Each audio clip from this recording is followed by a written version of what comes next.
নমস্কাৰ ছাত্ৰ-ছাত্ৰীসকল, মই তোমালোকৰ অঞ্জলি বড়ো বাইদেউ। আশা কৰোঁ তোমালোক সকলো ভালে আছা। আজি আমি ষষ্ঠ শ্ৰেণীৰ বিজ্ঞান বিষয়ৰ সপ্তম অধ্যায় বতৰ আৰু জলবায়ু পাঠটি আলোচনা কৰিম। এই অধ্যায়টিত আমি পাঠভিত্তিক প্ৰশ্নসমূহ আজি আলোচনা কৰিম। আহাচোন আমি এতিয়া চাওঁ কি প্ৰশ্ন আমাক দিয়া আছে। প্ৰথমটো প্ৰশ্ন দিয়া আছে চোৱা, অতি চমুকৈ উত্তৰ দিয়া। বতৰ কাক বোলে? এতিয়া আমাক সুধিছে কি বতৰ কাক বোলে। আমি জানো যে বায়ুমণ্ডলৰ উষ্ণতা, আৰ্দ্ৰতা, বৰষুণৰ পৰিমাণ, বতাহৰ বেগ আদিয়ে বায়ুমণ্ডলৰ যিটো অৱস্থাৰ সৃষ্টি কৰে তাকে কি বুলি কোৱা হয়? বতৰ বুলি কোৱা হয়।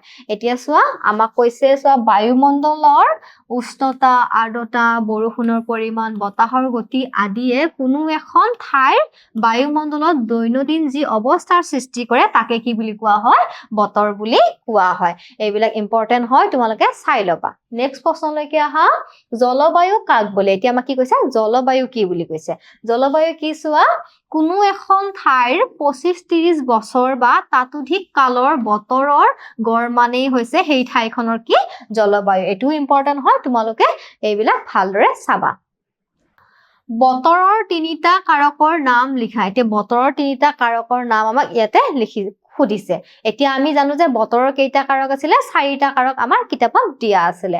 এতিয়া আমি ইয়াতে কেইটা কাৰক লিখিব আছে? 3টা কাৰকৰ নাম লিখিব আছে। কি বাৰু? বতৰৰ 4টা কাৰক কি আছিলে? উষ্ণতা, আৰ্দ্ৰতা, বৰষুণৰ পৰিমাণ আৰু বতাহৰ গতি। কাৰক লিখিব আছে। বতৰৰ 3টা কাৰকৰ নাম হ'ল বায়ুমণ্ডলৰ উষ্ণতা, আৰ্দ্ৰতা আৰু বতাহৰ গতি। এইবিলাক হৈছে বতৰৰ কাৰক। এতিয়া নেক্সট প্ৰশ্নলৈকে আহা, জলবায়ুৰ ভিত্তিত অসমত বছৰটোক কেইটা ঋতুত ভাগ কৰিব পাৰি আৰু সেইকেইটা কি? এতিয়া কি কৈছে? বছৰটোক আমি কেইটা ঋতুত ভাগ কৰিব পাৰো আৰু কি আমাক সুধিছে। আমি পঢ়িছিলো যে আমি কেইটা ঋতুত ভাগ কৰিব পাৰো? 4টা ঋতুত আমি ভাগ কৰিব পাৰো। চোৱা কি কৈছে, জলবায়ুৰ ভিত্তিত অসমত বছৰটোক 4টা ঋতুত ভাগ কৰিব পাৰি আৰু সেইকেইটা হ'ল কি? গ্ৰীষ্ম, শৰৎ, শীত আৰু বসন্ত। এইকেইটা ঋতুত আমি ভাগ কৰিব পাৰো।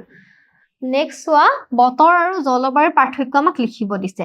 বতৰ আৰু জলবায়ুৰ পাৰ্থক্য ইয়াতে লিখা আছে। চোৱা কি লিখা আছে, বতৰ বুলিলে সাধাৰণতে কোনো এখন ঠাইত কম সময়ৰ বাবে পৰিলক্ষিত হোৱা বায়ুমণ্ডলীয় অৱস্থাকে বুজায়।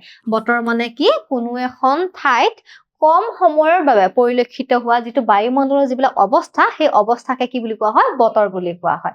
আৰু জলবায়ু মানে কি চোৱা, জলবায়ু বুলিলে কোনো এখন ঠাইত দীৰ্ঘ সময় ধৰি বিৰাজ কৰা বায়ুমণ্ডলৰ গড় অৱস্থা বুজা যায়। জলবায়ু বুলি ক'লে কি বুজিবা? যে কোনো এখন ঠাইত দীৰ্ঘ সময় ধৰি বিৰাজ কৰা বায়ুমণ্ডলৰ যিটো গড় অৱস্থা, সেই গড় অৱস্থাকে কি বুলি কওঁ? আমি জলবায়ু বুলি কওঁ। এতিয়া বতৰ কি হয় বুলি কৈছে? বতৰ সঘনে সলনি হয়, কিন্তু জলবায়ু কি হয়? সঘনে সলনি নহয়।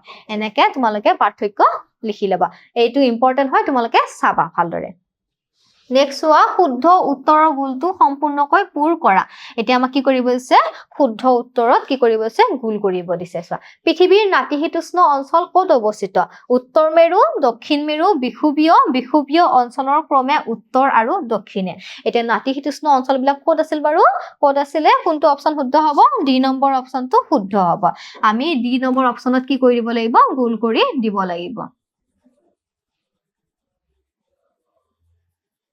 তোমালোকে ভালদৰে গোল কৰিবা। নেক্সট চোৱা, কোনবিধ খাৰিফ শস্য? ধান, সৰিয়হ, আলু, ঘেঁহু। কোনবিধ বাৰু খাৰিফ শস্য? কোনটো হ'ব? এ নম্বৰ অপচনটো কি হ'ব? শুদ্ধ হ'ব। ইয়াত আমি কি কৰিব লাগিব? গোল কৰিব লাগিব।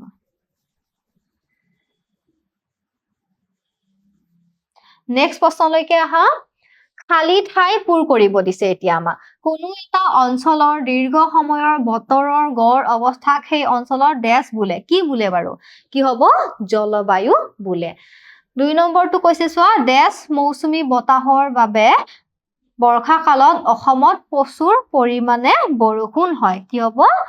দক্ষিণ পশ্চিম মৌচুমী বতাহৰ কাৰণে কি হয়? বৰ্ষা কালত অসমত প্ৰচুৰ পৰিমাণে কি হয়? বৰষুণ হয়। তোমালোকক ইয়াতে চোৱা লিখি দিয়া আছে, তোমালোকে লিখি ল'বা ধুনীয়াকৈ। ঠিক আছে? আজি তোমালোকক মই যিখিনি প্ৰশ্ন উত্তৰ কৰালো নিশ্চয় তোমালোকে বুজি পাইছা। তোমালোকে এইবিলাক ঘৰত ভালদৰে কৰি চাবা, তেতিয়াহে তোমালোকৰ মনত থাকিব। আজিলৈ আহিছো, ধন্যবাদ।